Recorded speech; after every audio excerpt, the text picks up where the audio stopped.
Welcome to our Blue Eyes Eyeshadow Ideas collection.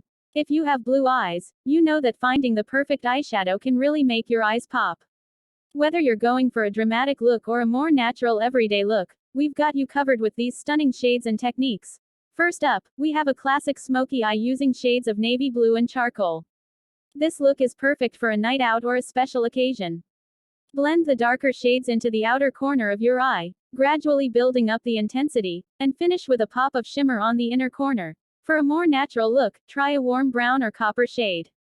These earthy tones complement blue eyes beautifully and give a subtle hint of color without overpowering your eyes.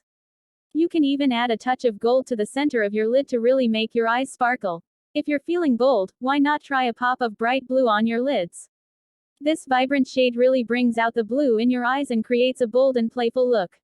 You can even add a touch of glitter for some extra drama. Lastly, we have a soft purple look that's perfect for springtime. Shades of lavender and lilac are perfect for blue eyes and create a feminine and romantic look. Blend the colors gently across your lid and finish with a coat of mascara to complete the look. That's it for our Blue Eyes Eyeshadow Ideas collection. We hope you found some inspiration for your next makeup look. Thanks for watching.